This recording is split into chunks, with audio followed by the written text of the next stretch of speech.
podcast is intended for mature audiences. The views and opinions expressed are those of the panelists and do not reflect in any way those of the podcast partners, sponsors, or affiliates. Enjoy. Hi, this is Michael Buffer, and you're listening to the Voice of the People. Let's get ready for Boxing Voice.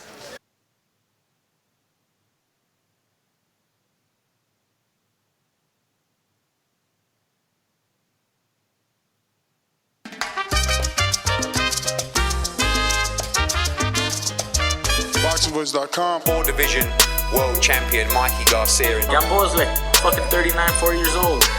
Dazn production. 2-division world champion Jessie Vargas. Honestly, well, who hasn't fought? Guerrero v. Guerrero is a great fight.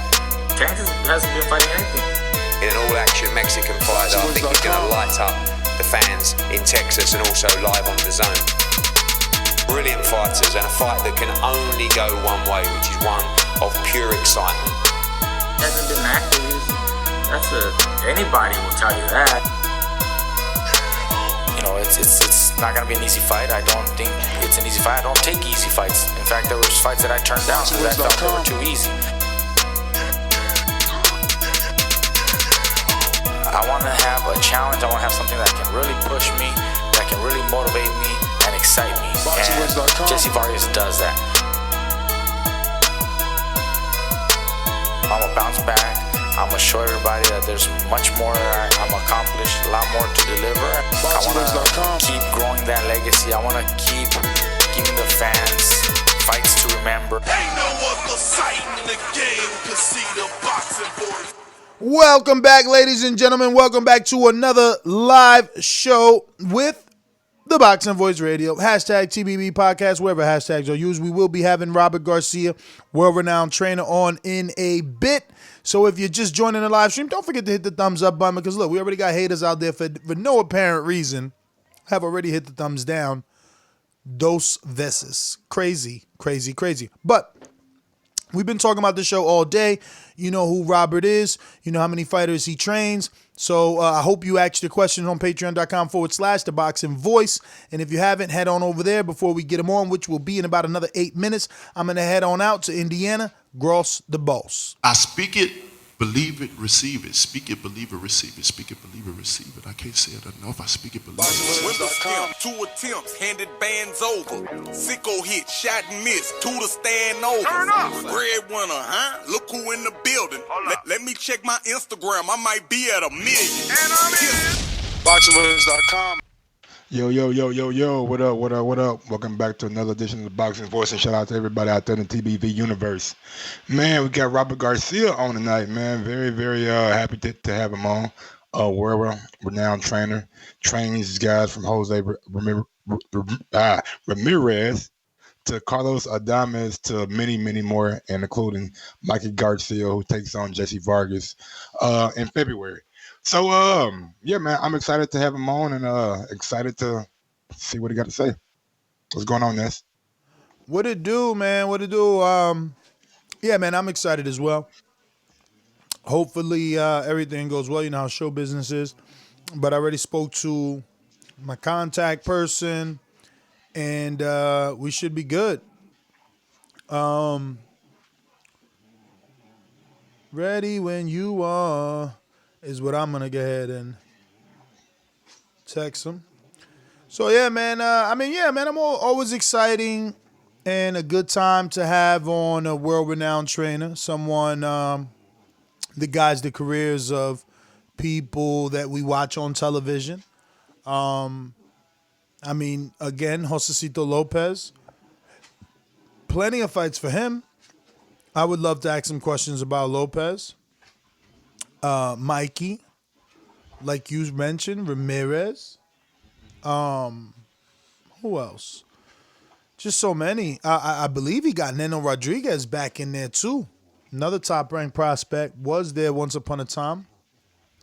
So yeah, man, it will be hopefully all good in here in just a few minutes, and we can talk some boxing with good old Robert Garcia. But what's up with you?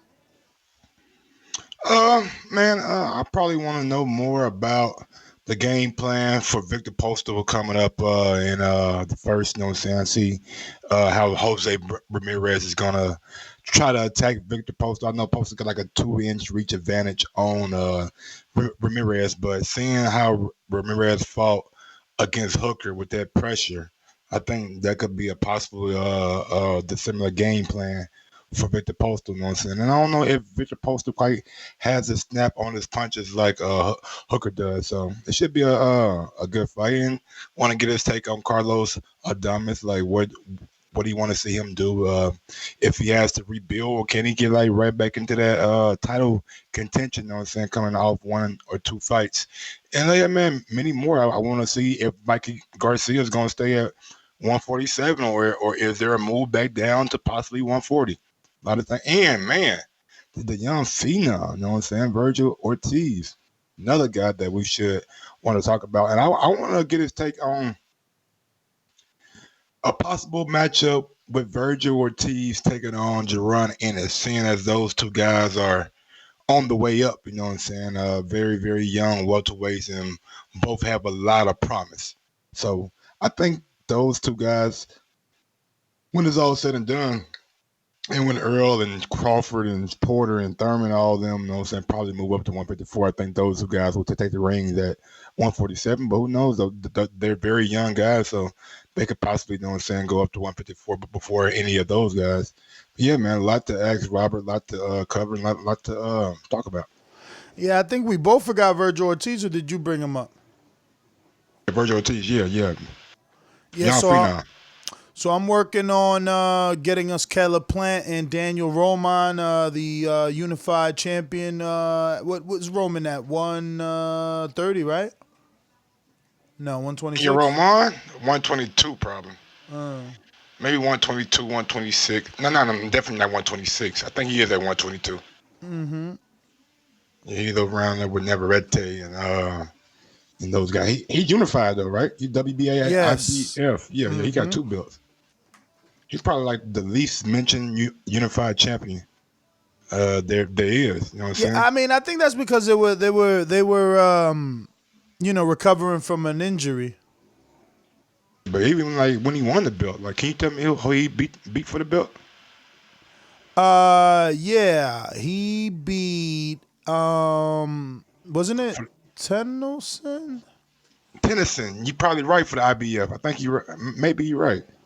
But yeah, man, I just don't think he gets a lot of coverage. You know what I'm saying? He's a unified champion. You know what I'm saying? I know 122 is not the glamour division, but I think he should get a little bit more pub and hopefully see him this not this weekend, but next Thursday night.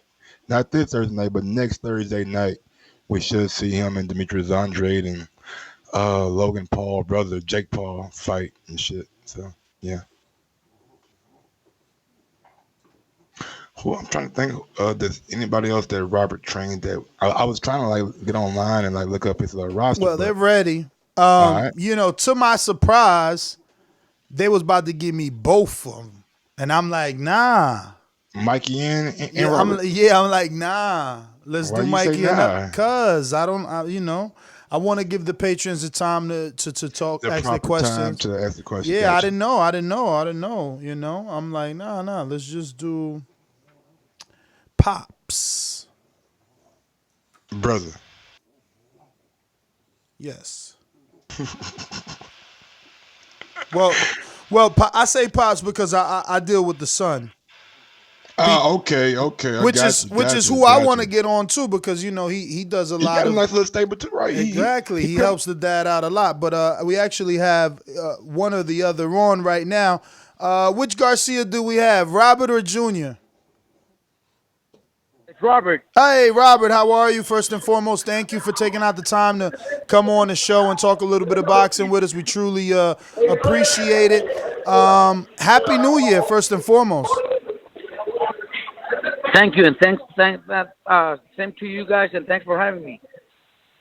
So I guess we'll start with the young Virgil Ortiz, man. What's on the horizon for him? Oh, whoa.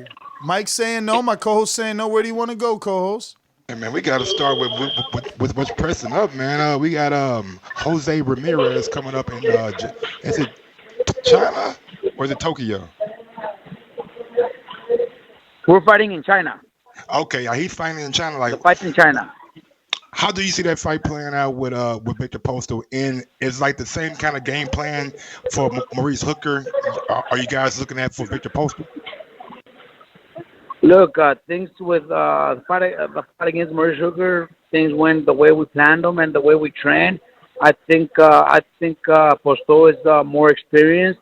I think he's gonna box a little bit differently. So we expect a tough fight, but Jose's ready. Jose's had great sparring. He's been sparring. He sparred Mikey a few times, and we have a few other guys that are pretty tall that have been sparring with Jose. So he's in great shape to perform and ready for whatever Posto brings in. But we do expect a difficult, tough fight. So, Robert, they had Ramirez, I believe it was on ESPN, and he said that, he wanted to get the knockout, especially since Crawford didn't get it. Is that the right mindset for a fighter to have, to go in there looking for a specific style of win, or does it matter? Do you like that mentality because it shows that he has a dog in him? Well, look, we always tell our fighters, if the knockout comes, it comes, but you got to be smart. You got to fight smart and don't look for the knockout. But Jose always fights like that. That's Jose's style.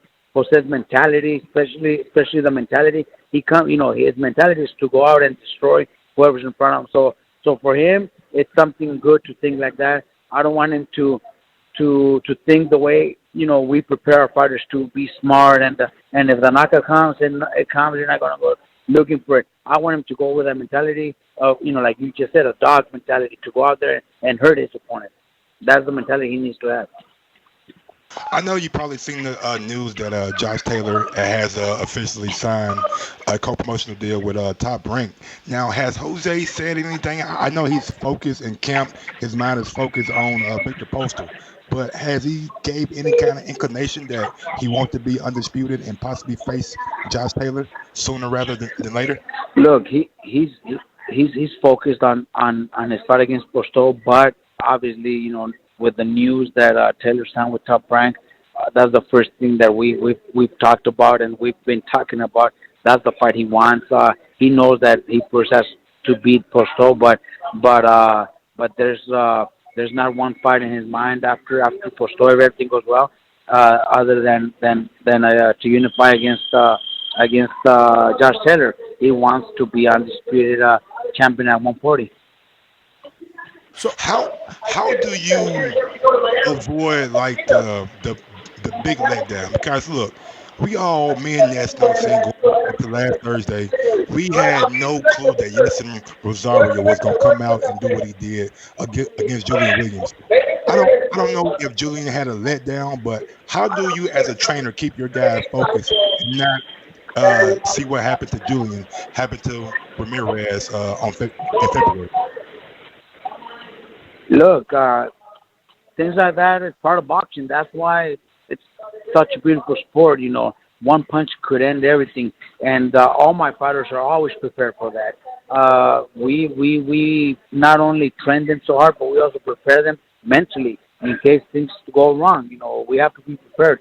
Us as trainers, we have to be ready for that too. We can't freak out if one of our fighters gets dropped or anything. We have to be prepared for everything. And it's just the way boxing is. Things happen.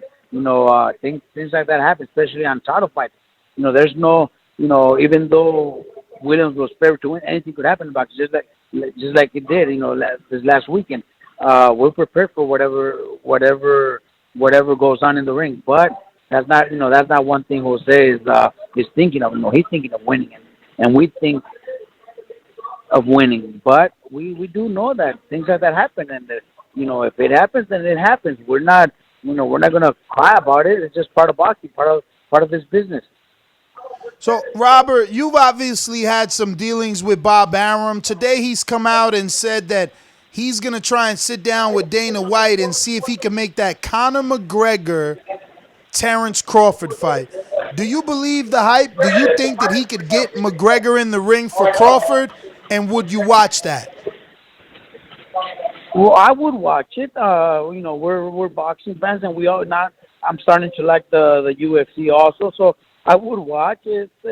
It's a business now. The way Mayweather fought Conor and all that, and then they're talking about Conor versus Pacquiao. Now Bob Arum got involved with Crawford. I think for Crawford it wouldn't be as big as for Conor it wouldn't be as big as fighting Mayweather or Pacquiao. But it's still a big fight. Bob Arum, that's probably the biggest fight he could find for Crawford. There's no, he doesn't have big names at welterweight. He has a hard time finding those big names for Crawford. So it would be big for Crawford. It would be big for Top Rank. So if they could pull it off, why not? Speaking of Bob Arum and his stable, you also train Carlos Adames. What?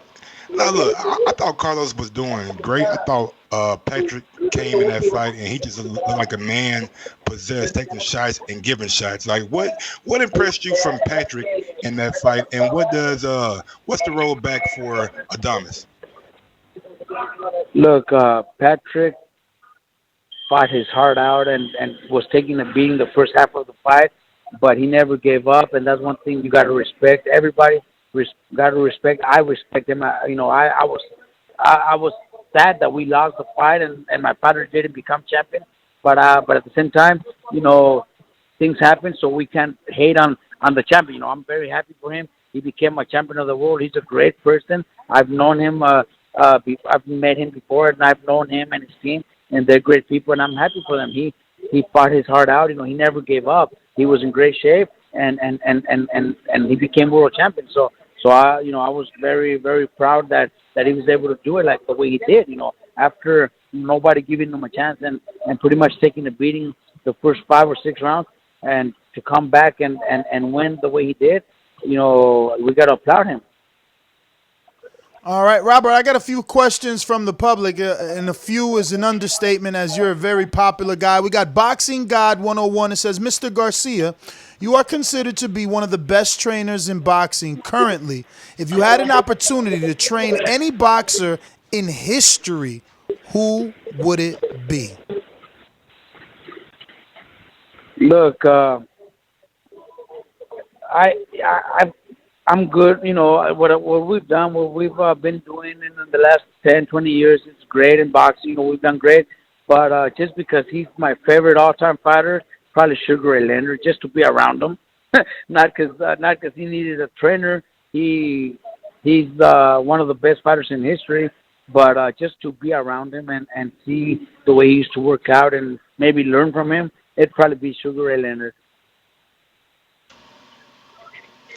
Do you have any timetable or ideal on when Josito Lopez is going to be back in the ring? Because under you, it seems like he's been doing very, very well, coming off a big knockout over John Molina.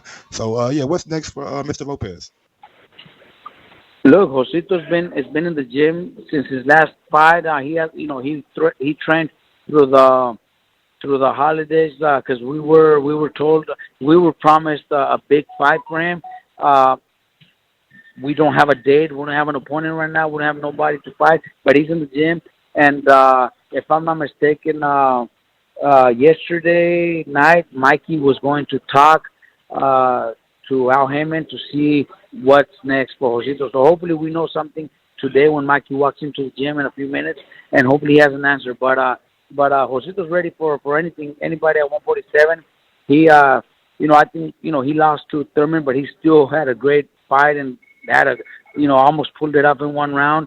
He's very dedicated, and then he comes back to win.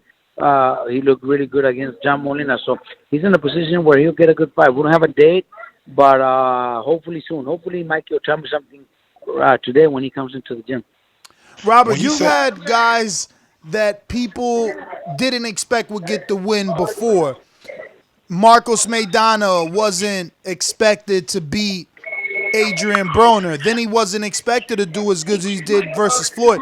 Do you think you can have a similar like performance, if not the win, versus Terrence Bud Crawford if you had the opportunity to face him with Josecito Lopez? Look, I would love to look. I haven't brought it up to nobody. You know, I've thought about it. I've thought about that fight because Josecito Lopez has had great performances and he's improved so much. But, you know, Josecito does have Mikey who's helping him, you know, pretty much co-managing him, getting fights throughout him. And so I'm not going to get into their business. And I can't go to Bob Arum either to try to make that fight when he already has Mikey and now Heyman working on that. But I have thought about it, and I know it would be a great fight. All right. What intrigues you about that fight? What from Mr. Lopez gives you the inclination that he can go out there and get the job done? Is it the Jose Benavidez fight when you seen range? Crawford have a problem with height?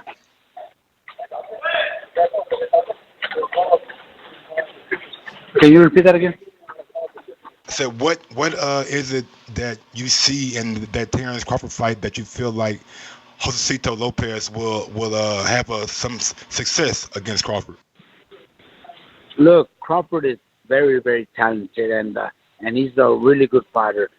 But look, I know, you know, sometimes maybe he goes in, you know, a little careless and goes out. But when he turns, when he lets his hands go, he takes care of business. But he does get hit also. Benavidez wasn't doing bad against him.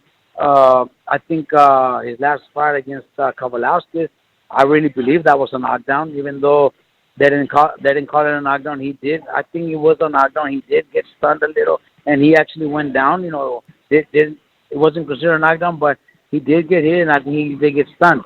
So, you know, those guys are great fighters and landing punches on him. I think Josecito has a great chance of landing also. Joseto's very strong physically. You know, only the guys here in the gym know how strong Josecito is. Every time they spar him, all the guys that I have, including Mikey and Jose Ramirez and Virgil Ortiz. Virgil could tell you that's probably the strongest guy he spars in my gym.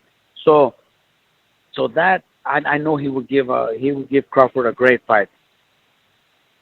But the question is, do you believe Josecito Lopez is a better fighter than Jose Benavidez and I guess Aegis Kavalaskis? Look, I know that Josecito would give them a really good fight. I'm not, I don't want to say he beats them also because I know Josecito, he's a very tough guy. I know he would give them all they could handle and maybe even beat them. I'm not saying he's better than them, but he could beat them because he just doesn't give up. He's one of those styles that you could be losing 2 or 3 rounds, or maybe 5 or 6 or 7 or 8, but then you still got the last 3 or 4 to do something and pull it out. Joseto's one of those fighters that could give anybody trouble. All right, we got the next one coming from Robert the Genius. Robert the Genius in Philadelphia says, how come you don't train B-Fly anymore? Is that Brian Valoria? Who's B-Fly? No, B-Fly is he's a flyweight from Phoenix, Arizona. Look, we love B-Fly. Actually, my brother and Garcia Promotions are still promoting him and still giving him fights. He's actually gonna fight on the 28th, the night before Mikey. He's gonna fight in Dallas, but I just get too busy with so many big fights that I told them, and not only B-Fly but a couple other fighters that for until they get into the bigger fights and more important fights to train back home. They have their trainers back home where they continue training anyway. So they're still doing great. So that's the only reason. Nothing bad happened or anything. That is just a matter that I'm just too busy with so many fights. Yeah, I was going to ask you, what was the name of some of the younger fighters that you train outside of Virgil Ortiz? Because I see you, whether it's Fox, The Zone, ESPN, almost every weekend with a fighter. Well, look, I have a big list. I have close to 30 fighters, so I can't really mention them all. But just recently on the Munguia card, we had Hector Tanajara and Joshua Franco. Both look good and won their fights on the undercard. We have Jesse Rodriguez, who's going to be fighting on Mikey's card on the undercard. He's a very talented kid. I have the two Olympians, Mexican Olympians, Lindolfo Delgado, who's 11-0 with 11 knockouts, and I have the bronze medalist Misael Rodriguez, who's 11-0, something like that, 8 knockouts. So then and the list goes on. I have a lot of young talented fighters that represent my gym. Do you by chance work with, I don't know, I don't want to be wrong, but anybody on Matchroom USA, some of their young prospects? I could have sworn I seen you training one of the I Eddie have Hearn's young yes, I have prospects. Alexis. I have Alexis Espino, Yeah, who we go. I Yeah, worked out a deal with Eddie Hearn, the and super middleweight, right? we signed him to match him. Yes, the middle. Well, he's been fighting at super middleweight, but eventually I want. He's only 19, so eventually I want him to fight at little by little at middleweight. But yeah, he's Alexis Espino. He's going to be fighting. He's actually going to fight on Mikey's card also, but he's fighting before that. He's fighting in Miami a week from Thursday on the 30th. He's gonna be really good. Go ahead, Nick. So Sorry. so he'll be on the Miami DAZN card with Demetrius Yes. Andrade. All right. Yes, he's going to be on that card, and he will be back on Mikey's card. All right. We got the next question coming from Rod in the 870. Says, what's Mikey's 3-fight plan? I don't understand the DAZN move. They don't have the stable to help him grow. Well, that's why Mikey did a 1-fight deal only. It's only a one fight deal. After this fight, Mikey could go back to PBC. Mikey could work something out with Golden Boy or Top Rank. It's up to Mikey, but it was just a 1-fight deal with DAZN. Robert, as a former fighter, former champion, do you look at these your brother just made $7 million to fight Jessie Vargas when, he just had to fight Earl Spence to make that kind of money not too long ago. Looking back, do you wish that maybe you fought now instead of then? Well, look, I think that's what they write on paper, but it's a little bit more than that. But anyways, look, I don't no, Mikey's very smart when it comes to negotiating. Mikey, he's very smart and he gets paid well. Anyways, I think right now as a trainer I'm better off, because I get paid from all these guys making all the money, and I don't get to be fighting and getting hit. I think as a fighter, we were not in those kind of purses 20 years ago, 25 years ago. We were not even close to those kind of purses. I think we're good now. I'm really good that boxing is as big as it is right now, with so many big fights and so many big paydays, and I love the fact that I'm part of it. What do you have to see from? I'm sorry, Mike. What do you have to see from Mikey in order for you to green light, meaning in order for you to say, yeah, go ahead and fight Earl Spence again? No, we don't want. Honestly, we don't want that anytime soon. I know that he's brought it up, but me and my dad, we rather go a different direction. We rather go to maybe fight at 140. So that leads me to my next question. So you and your dad want Mikey to campaign at 140 rather than 147? Yes, and that was actually the plan when Mikey for his next fight. But none of the 140-pound fighters that we brought up were available. So the only one available for February was Jessie Vargas. But we did have like 3 140-pounders that Mikey had okayed, but none of those 3 were available. But with Josh Taylor having half of the division and your stablemate Ramirez having the other half of the belts, where does Mikey really fit in?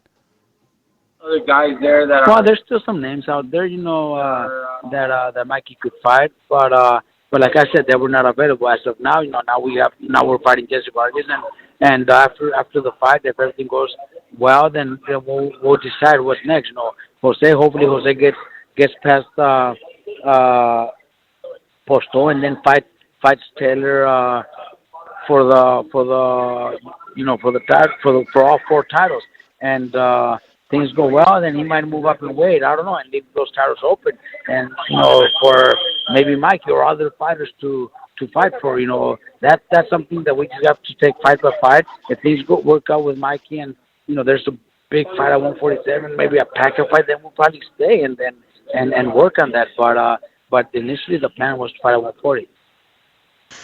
Does Mikey?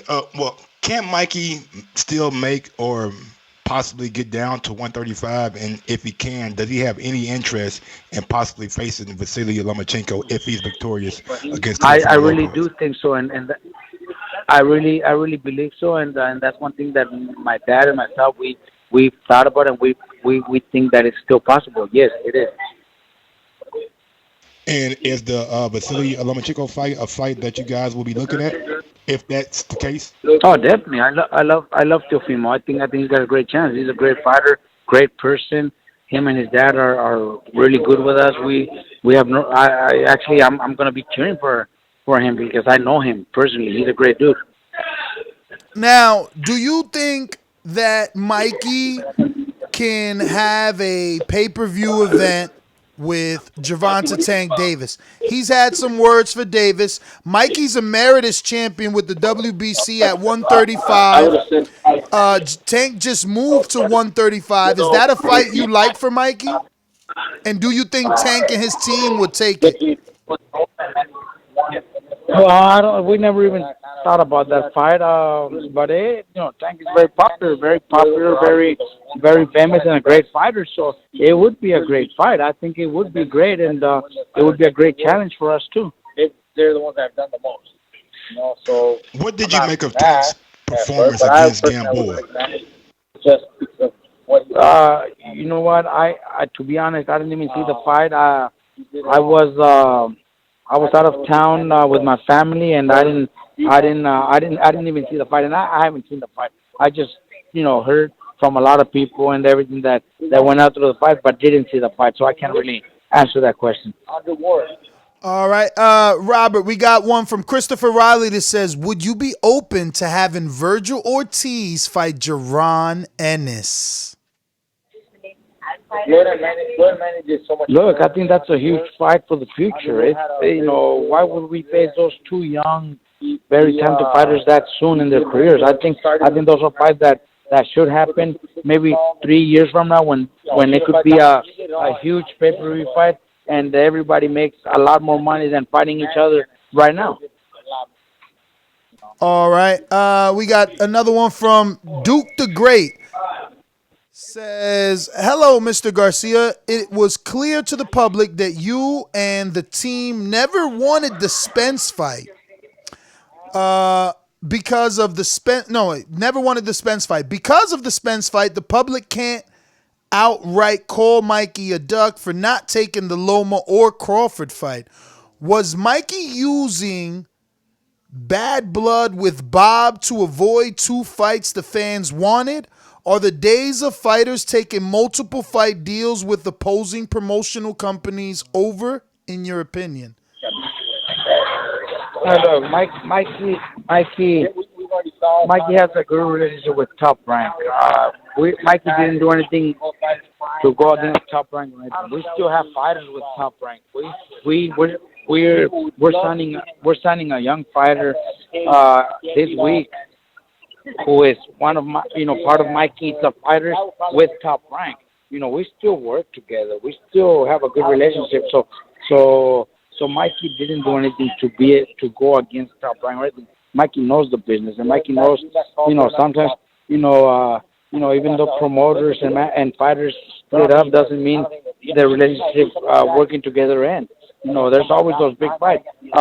A Lomachenko fight in the future or a Crawford fight in the future that could happen, and that would be big. And Mikey knows that too, and Mikey's ready whenever if those fights are available, he'll be ready for them too. All right. Thank you so much. We got the next one from Dual Ingram, who says, you obviously have a sense of when a fighter is a bit in over his head. For example, you tried to steer your brother away from the Earl fight initially. Do you have those hard conversations with your fighters? Because I can see how you could strain your relationships. Can you be honest with them as you were with your brother? Uh-oh. Robert. And we dropped him. Dropped off. Yep. Try to get him back right quick. Yes. Oh, yeah, man. I mean, some of y'all questions, man, like, it's wild, you know what I'm saying? Like, I don't think Mikey ever ducked Lomachenko or Crawford. I don't think the Crawford fight was even talked about, you know what I'm saying? Mikey was talking about Keith Thurman, and Mikey was talking about Errol Spence. To say that he ducked Lomachenko, I mean, I know people have that narrative. Okay, but he's back. I don't honestly see it. Rob, did you hear the question? Hey, this is Mikey. Oh, hey, Mikey. What a surprise. Thank you for calling in and taking out the time to be on the show. We truly appreciate it. First and foremost, I guess, Happy New Year. And what was the thought process behind choosing Jessie Vargas? To me, they're both. Thank you, guys. Happy New Year. Well, we looked at a lot of options, a lot of names, but I wanted a fight that I think the fans would enjoy, and I wanted to kind of show everybody that I can be a key player at welterweight. That there's a lot more than what they were able to see. In my last fight. So we landed on Jessie. He was available, and in the time that we needed, and I think it's a great matchup. He's a former welterweight champion, so that's a plus. That's a good opponent, and like I said, I just want to answer a lot of the questions. A lot of people doubt that I have any business at welterweight, but I'm here to show them that I can be a serious contender.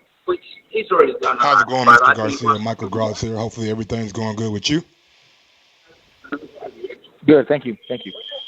My first question is, how do you manage and make sure that you give proper time to both, like far as being a manager and working out deals for fighters, and also getting ready for Jessie Vargas?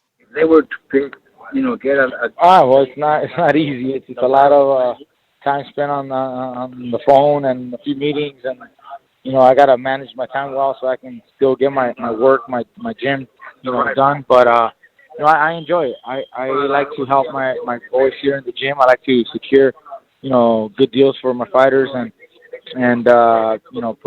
give them an opportunity, put them on the shows and open the doors for them. And I look forward to helping more fighters once I retire from competing. I want to help more fighters and guide their careers and teach them what I've learned, over my career. Teach them to do much better, on their own, and just maximize as much as they can. Your brother Robert still sounds a bit skeptical about you fighting at welterweight. He actually just was on the show and said that he would want to see you move down to 140, even 135. He said fights with Vasil, even Tank would be good. What do you think you need to do to show not only the public but your own brother and father that you could rematch Errol Spence and beat him in the second time around? Well, like everybody thinks that I have, very little chance at welterweight because of my size and just like my last performance obviously does not show, what I'm able to do. It was just a bad night for me and I couldn't display my skills. But we fought the best welterweight, in Errol Spence, and it was just a very complicated fight for me. But I think that's not the only fighter that's out there, that where I can actually show everybody that, like I said, I can win a title at welterweight. So, a good performance in this fight against Jessie Vargas, I think will allow everybody to take me serious.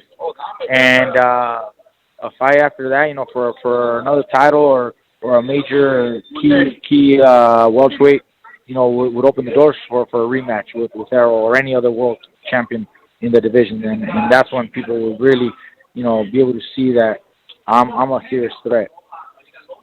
Now we seen Eddie Hearn, like as soon as like the zone launched off, man, he had his name. I mean, your name in his mouth, man. Mikey Garcia. What was the straw that broke the camel's back, and how did Eddie sign you? Well, not sign you, but get a deal worked out with you. Well, no, we talked with Eddie Hearn about a year and a half ago, and it was still fairly new, business with the Dazn and him coming to the States. So it was a little new for me to just jump on board, and I had a lot of options, outside that I've been working on, and a lot of other names that I was offered, for opponents where I could, make good title fights and unification matches and whatever. So my options are still, great. But this time around, it was just the right timing. It was the right timing. Good chance for my comeback fight after my loss. He was able to offer, good names that I could, look for an opponent, and we landed on Jessie. It just made sense. It made sense, for my return. It was a good deal that we did. I see the way I see it. It was a partnership. One fight partnership that we worked on this, and I mean I'm very happy with it. I'm very happy with particulars. I'm happy that we're working together. We're co-promoting. Like I told him, it has to be very transparent. I have to be involved in all the numbers, all the negotiations. I have to be aware of everything that's going down, and he agreed. Him and his team agreed that that's the way I needed to work, and we made it a deal. It made sense for both. All right, Mikey, do you think that you will get that Manny Pacquiao last Al Heyman fight, meaning that last fight he has on the Al Heyman PBC contract, or do you think you'll get that Manny Pacquiao fight on Dazn in Saudi Arabia with Eddie? No, I don't know, man. I can't say what another fighter's gonna do, or another promotional company might, guide their fighter. But I know that if I win my fight against Jessie and I look well and I look good, and that does open the doors for a potential Manny Pacquiao fight, which I would love to take on a fight with Manny. I don't know if he has more fights with PBC or not. I don't know their deal. I mean, like I said, I can't dictate someone else's deal, but I mean, I would love to take on a fight with Manny. I think the public would love a fight with Manny and myself, and whether it's on our own, either pay-per-view or another network or maybe Dazn. I mean, it doesn't matter who's showcasing the fight. I mean, I think the fans just want to see it, and I mean, I would love it, and I think Manny would love it too. What do you make of Gervonta Davis as a fighter? And is that a fight, if you could possibly make it 135 or 140, is that a fight that interests Mikey Garcia, or does Tank have some things to do before he gets to you? Well, Mikey, before you answer that, since he said 135, can you just make it clear whether or not you're still champion emeritus at 135? Well, look, I've talked to the WBC, and so what they told me is that if I decided to come down to lightweight, they would consider me as their emeritus champion, which means I get a shot at the title. But I haven't discussed any further details with them. I've never even discussed a time frame for me to come down to 135 or anything like that. So my focus right now is just to clear things up, get this fight at 147. Then after that fight, with Jessie, if everything goes well, then I would look at all my other options, whether come down to super lightweight 140 or possibly even a lightweight match if it makes sense. I'm open to discussing anything available, but in the moment, I'm not pushing for anything like that. And the first question regarding, Tank and what I do, I mean, he's a talented fighter. He's a great fighter. He's got all the talent. I think his last fight isn't a clear representation of it because, we were expecting so much more from him. But he did fight a very experienced guy in Gamboa who was basically surviving all night. But, I don't know if, I'm focused on other fights right now with some of the guys at welterweight, but I'm not ruling out the possibility of fighting at 140 or 135. So, if we get together later, at 140 and maybe catch, each other there, then we'll discuss that. But for the moment, it's not in my agenda. When you say that the WBC told you if you come back down to 130, you can fight the champion, did they mean the franchise champion or the regular champion that's Devin Haney? No, look, when we discussed that, they still didn't have Haney as their champion. It was just the WBC title that was picked up by Lomachenko when he fought. I forget the name. Sorry. Campbell. Yeah, Campbell. Sorry, yeah. It was just that. That's the only title there. So they just told me, if I wanted to come down to 35 in the near future, they would declare me as their emeritus champion, which just gives me the right to fight for the title. But that they didn't have, like I said, they didn't have the Haney with the title yet. So I haven't even discussed any further than that. I don't know exactly what the particulars might be if I decided to come down 35 on my next fight. I'm not sure. I would have to get back with them and see what they can propose.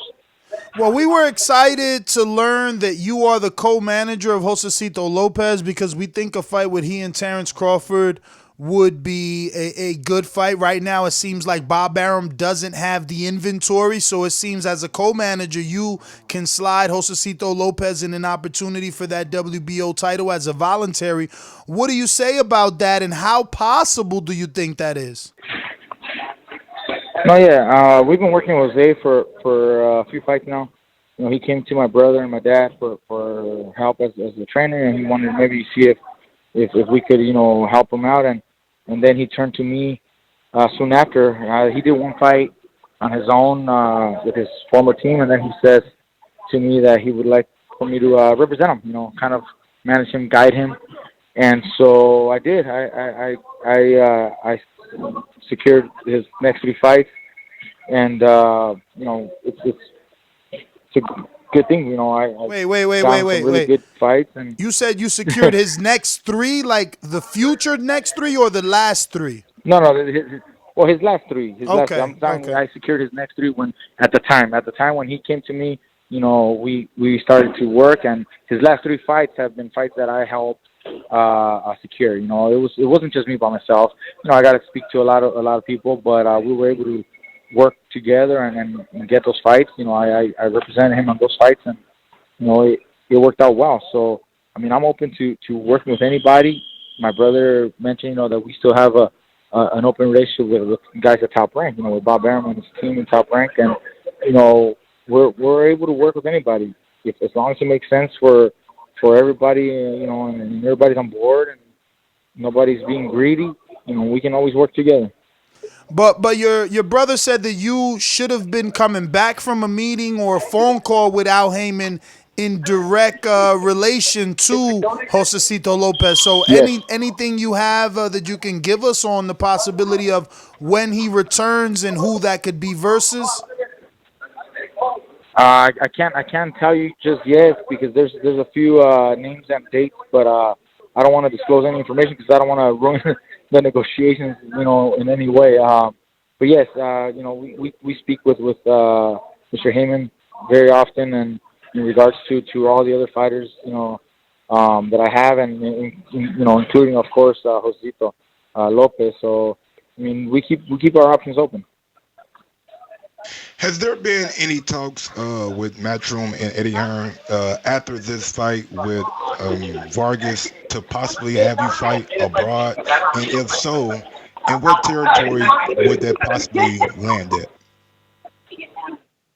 No, I haven't had any further discussions to that matter. Our focus, like I said, is just this fight. I did hear some rumors out there that that they're trying to push for a potential fight, in other, overseas somewhere in, Saudi Arabia maybe or other nations. But I haven't really looked into that because, like I said, I'm just focused on this upcoming fight. Well, let's focus on it because nothing can come without you getting past Vargas. And I want to ask, what sort of performance do you think you're going to put on? He has never been stopped, so that would be the ultimate statement, would be to, get the knockout or TKO. I mean, I don't know about that being the only statement or the only way to make a statement. I think if I get a good win with a good performance, I think that right there can also just open the doors for bigger fights. But I'm here to make the best night, put on the best show and make the best. I want to make sure everybody can see that, like I said, I can be a true contender. My last fight just doesn't do that. It just was a horrible performance, and I got to make up for that. So I think this fight will allow me to show that there's a lot more to Mikey Garcia, even at welterweight. Well, I just want you to be clear that I didn't say the only way to make a statement. I said the ultimate statement would have been the knockout. But I agree with you that there are other ways to make a statement. Yeah, and I mean, if I were to stop the guy, of course that is the ultimate, statement. Wow. But I mean, there's always going to be, ways. There's always other ways to make those kinds of statements. Like I said, if I were to maybe box, the most beautiful performance, the most beautiful fight, I mean, that can also do the same.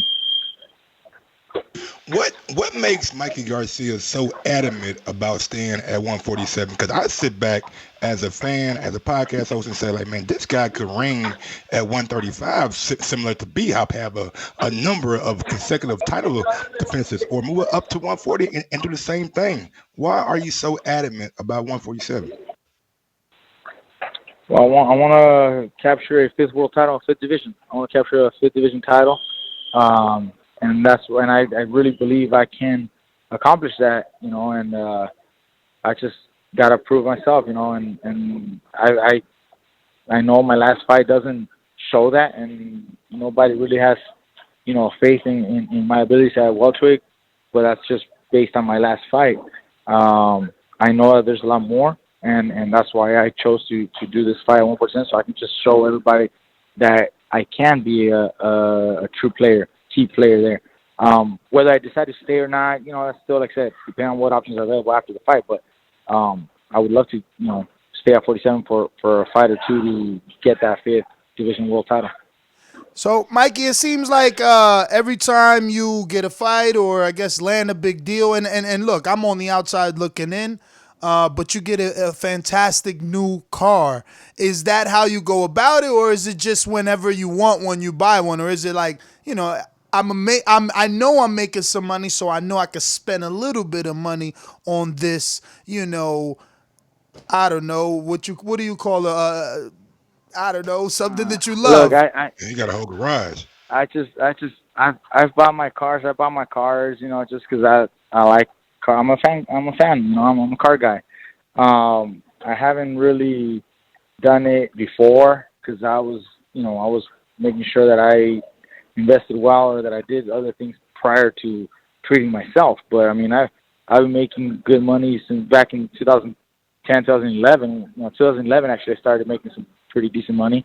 I was only 22, 23 at the time, and I never treated myself like this because I was putting all my money in other areas where it could really help me in the future. But now that I have a lot of that secured, I feel like I deserve to treat myself once in a while, and cars do it for me. I buy cars not only when I get a good deal. I mean, it just happens to work that way sometimes. I mean, I bought my first two exotic, my first two Lambos. I got them before the Spence fight, and then earlier in the summer, I had bought this past year. I bought a McLaren MSO, and for my birthday, I bought me my Rolls. But I had already had a Viper prior to that, and I have it still. And actually, I have another car coming in this Thursday. I mean, I'm a car guy. What other car? What other car? What's You coming can't in say this you Thursday? get. You can't say you dropping all get a these new names. car and don't tell us what it is. Well, I already look. I got a Land Rover Defender 110 that I bought a few years ago. But just recently I bought me another one, so I'm getting another Defender 110, but it's the truck, with the bed. I don't know if you guys even know much about them or know what they are, but Ain't no pretty sick car. And that one doesn't Land come. Rover even made trucks. No, I know Lamborghini makes Land trucks. Devin Rover. It's a Haney. Land Rover. Oh, it's a Land Rover, not a Lamborghini. It's a Land Rover 110. The truck. Okay. It's coming from England. It's coming out here from England. It's got the right-hand wheel setup, so it's straight from England. So because you're in California, you don't even have to do anything, right? Because that's where like you could drive with the right hand steering wheel over there, right? Well, I mean, there's a few things you got to do to get these legalized here in the States, because these are not here. You can't just get it here in the States. You can't just go to Land Rover. I mean, I took my Land Rover, my Defender. It's a 2013 Land Rover Defender 110. I took it to dealer for no change. They didn't even know what to do with it. So I had to do everything online, order parts, order oil change, filters, all that, and take it to a specialized certified mechanic for these kinds of vehicles. It's a very unique vehicle. So I mean, I like unique things, unique vehicles. Some limited edition stuff that I like, and these are very unique. My last car question. Which one is your favorite? Like, which one is the one that you have to pull out every now and again just cause? I still enjoy the my first car that I bought that I bought myself, like my own money, was a 2010 Challenger SRT that I sent out to Richard Petty's garage in North Carolina to get it all modified and modded and just upgraded. That's my car. That's a muscle car. It's rear wheel drive with a stick shift, and it doesn't look like much, but it sounds badass. Sounds mean, and you get on the gas a little bit, I mean, you don't realize how much power it has. So you got to be very careful. It's actually one of the hardest cars that I have to drive. It's one of the most difficult cars to drive, but I really enjoy it. So Mikey, what did you think of the Andy Ruiz Jr. Performance? Were you let down like the rest of us? No, I was disappointed. I expected a lot more, but he clearly, like he said himself, he clearly didn't train, properly, and it showed. I think he'll be back. I think he'll bounce back. He'll learn from this and come back stronger. But I was disappointed. I actually thought he was going to be able to do much better and win his rematch again and be on top of the world. But he didn't take advantage. He should learn from that. He's very young. Top of the world like that, overnight success like that, sometimes affects him and some of the fighters. And he was clearly one of the fighters that let that get to him. How does Mikey Garcia see the Tyson Fury and Deontay Wilder fight playing out? Well, I think Wilder knocks out Fury. I think Wilder's going to knock him out.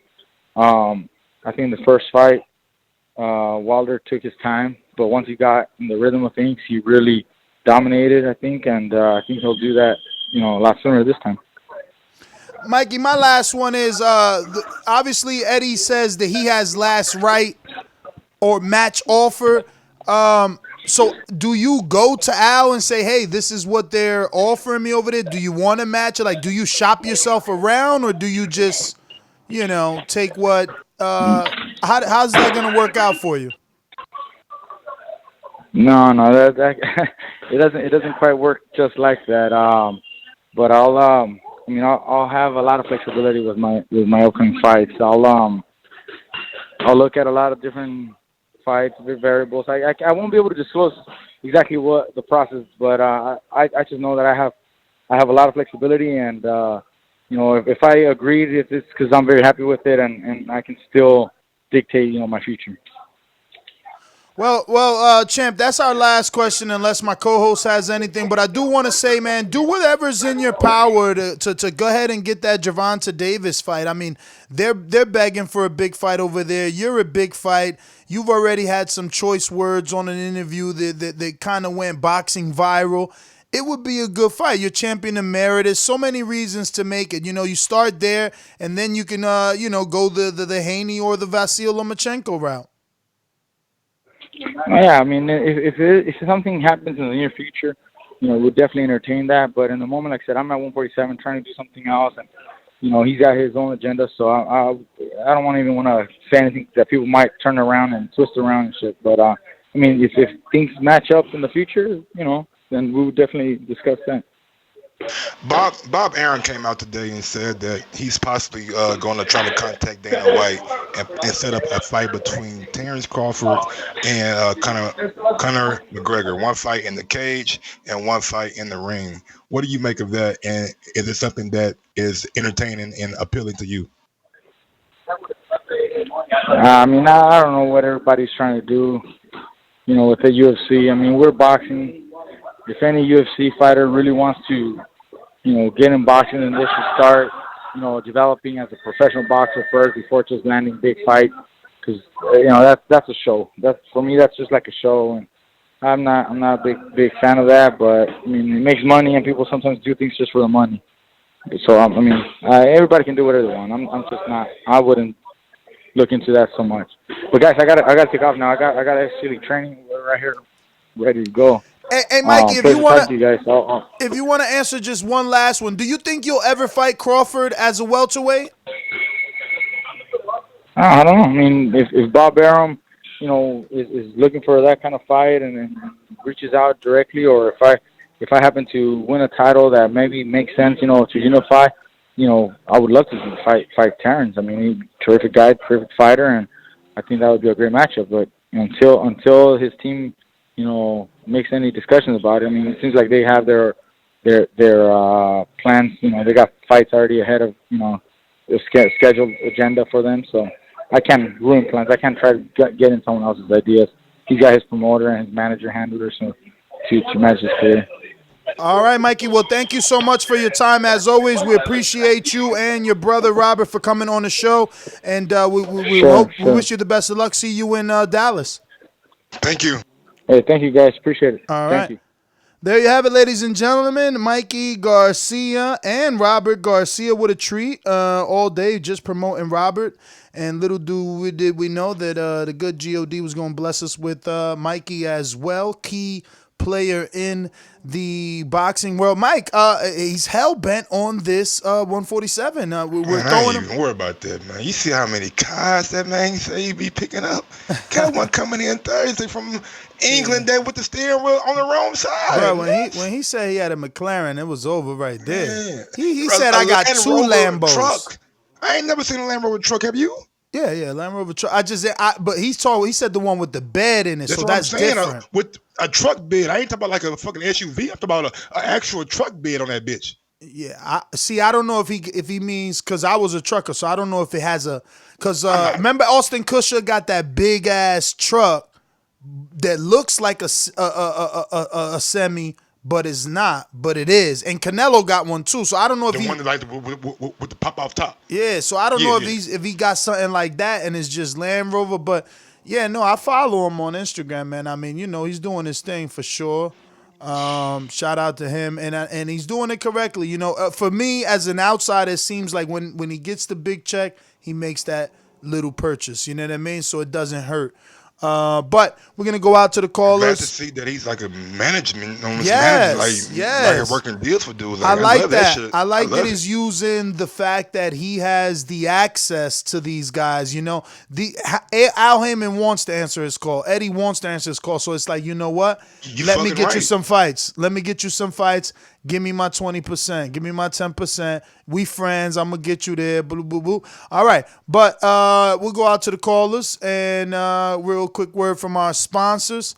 And, we're going to do a little, I guess, a slight drive-by to hurry up and get us up out of here.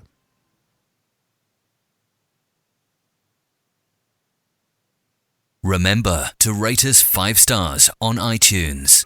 These calls are brought to you by El Camino Electrical Services, experts in electric vehicle charging stations. For consultations and turnkey installation, visit us at elcaminoelectricalservices.com. Mr. PBC, baby. BoxingVoice.com. I'm the flyest. Canelo talking about he believe he can win. Go to my kitchen. Get the sharpest knife and cut the bullshit out. I don't care what you do good. I do every fucking thing great. Mr. PBC, baby. Hey, yo, what's good? What up? Beautiful interview, Mikey Garcia, Robert Garcia. I couldn't hear if he answered my question, but I'll rewind. Man, it's cool to hear what they want to say, and it's cool to hear what Mikey had to say about the 147 division, and how he might go down, shit. Can't wait, man, to see what he makes after this fight. What decision? Is he going to go with Dazn? Is he going to go with PBC? Doesn't matter. We get to see more fights. Mikey's still a dog. He still wants to fight. Yeah. Cool interview, man. I'm going to boom right back in. Cut it.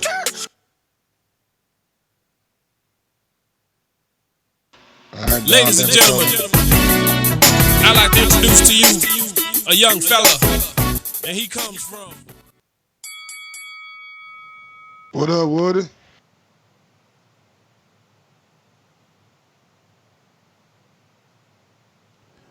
Okay. What happened? Nah, he ain't there. That's what's happening. So we got Boomerang in Detroit. Motherfucking murder, mayhem, last words of the stainless. Told you I would kill you, squeeze after I aim it. If you're talking money, then you speaking my language, or shut the fuck up in grown folks' conversation.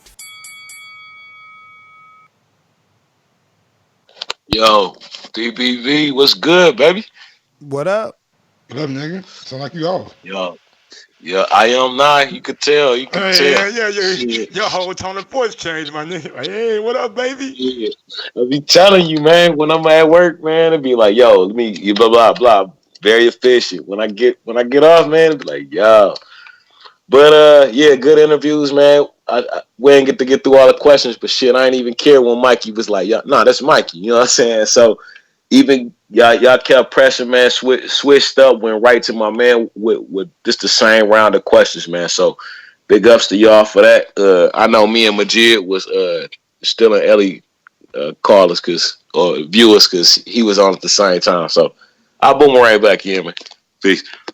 Man, you ain't talking about having to change your whole train of thought in an instant. Hey, this is Mikey. Oh shit, damn. Trainer questions go out the window right quick. You know what I'm saying? For sure, man. CYP. Yo, great interview. You know what I'm saying? One thing I always respect Robert Garcia. I think he's a real great trainer. He might be the best. I haven't done my list, but he's definitely up there. But it don't sound to me like Mikey is trying to fight no fucking Bud. I think the way his brother spoke on Bud, sound like they respect the fuck out of Bud. It seemed like they know that Bud is a goddamn dog, and it's gonna be hard to beat that dude. But other than that, I think he should move down to 140, handle that business, become undisputed, man. Go handle that fucking business. Stop playing. But we have to be honest.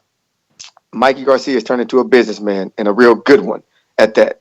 And when people start turning into businessmen, they ain't trying to make the big fights for themselves. And Dazn, y'all should be ashamed of yourselves giving that man $77 million just to fight a fucking nobody, man. Y'all looking desperate out here. A little bit more than that, CYP. Yeah, you right. A little bit more than that is what. Robert started laughing. He said, "Ha ha!" But these numbers in the media, ha ha. A little bit more than that. Robert said a little bit more. No, you there? We gave you the intro, but you dropped off on us. Yeah, I had a phone call came through. You dig? Good interview, bro. Good interview. You dig? We got a little information out of this interview, nah? You know what I'm saying? I gotta give y'all a shout out, bro. Y'all slid the right questions in at the right time. You almost missed that last one. You slid that one in at the last second. You know what I'm saying? But say who? Let's play matchmaker, bro. Who do y'all really see Mikey beating that 147, bro? Besides Lipinus, let's say he do a Lipinus rematch. That's what we're talking about in the after shoot. What's after that? Let's say he beat Lipinus again. Then what? I don't want Lipinets again. What I'm saying, you see him beating who guys? Like who do you see him beating at the top? I don't think Ugas is a sexy enough fight. I mean, you mentioned with Keith Thurman on the comeback. It might be Yeah, sexy that's enough the for fight people. right there. Keith, and if not Keith, Gervonta Davis, Vasil Lomachenko. Like he got or Pacquiao. Those are the names. He ain't looking for the non-popular name. He looking for the popular names, man. But let me get to Steve in Chicago, Ringer. Yeah, hey, what's up, guys? Great work. Hey, man, I'm a little confused, though. Correct me if I'm wrong. Didn't that dude from Dazn say the other day that there was more into that one fight deal? Yeah, but more in the sense that they got last match offer, right? So like, they get to match whatever Mikey's being offered, and they get to offer him. Honestly, Steve, me, Ness, you, we ain't gonna know until this fight is up and see how the next fight plays out. Yeah, because I was reading between the lines. He made it sound like they got more out of him than just that one fight. But I know he's saying one fight, so something ain't adding up. I think there's more to this than what I think. There's more to this than just him getting this money for this one fight. I don't. I mean, I don't they believe obviously it. have intentions of doing business with him again, but again, it's about enticing him. It's a one fight deal. He can Yeah, but go we gotta see elsewhere. the Yeah, but you got to see the contract. There might be stipulations in there. Yeah, he right though, Ness, because You don't know that. I asked Because him I about find it hard to $7 million for a believe that one-off. he's going to get that kind of money for Vargas. Hey man, he just said right now that he misunderstood my question. He was like, nah. I got a lot of control. That's what I was specifically. Bro, he made sure to say that. Believe me. But we'll find out. Steve, thanks for calling in. That is your time. We're going out to Stone Bone Box and talk to me. Yo, what up? What up? Yeah, man, great interview. And I agree with CYP, man. When you ask him about Bud, that ain't what he talking about. I think he fit better at a 140. He gonna end up his second fight to be like Regis or somebody like that. I doubt it'll be like a hooker because he's just a big 6 foot tall dude. I don't see that one happening. Even though he fought Robert Easter, he tall like that too. So I'm thinking he probably end up staying, do another fight with Matchroom, and he gonna try to get the Pacquiao fight to see if whatever happened with the Earl situation. And people acting like, man, come on, man, people getting paid out here, man. It ain't a lot of money to pay Mikey to come do that. They doing this out of the zone money. I mean, we don't know where that money come from, and we shouldn't even give a fuck. Let him get his money, and if he really want a real fight, come get that Crawford work. But he don't want that, so we'll see in a little bit. Yo, the fact that y'all interpreted that when he clearly said Bob just got to call him. He said that team don't never mention his name. All they got to do is talk to him about that fight. He said, but obviously it makes more sense if he grabs this title and then he could unify. But let me see what we got.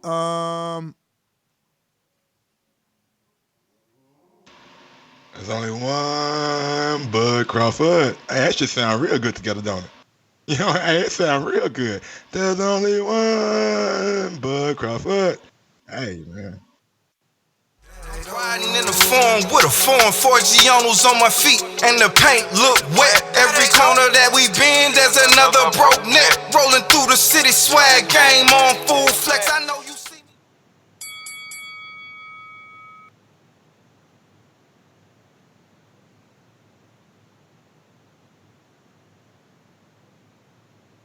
me. Yo. All right, intrigue left me on high and dry there. So we going boomerang. I mean, Trey, talk to me. Or you just listening? Oh, no, I'm in here. Shout out to Mike making them boss. Can y'all hear me? Yes, sir. Oh yeah, shout out to Mikey for making boss moves out here, man. I like all the behind the scenes stuff he's doing as well, and his brother too, man.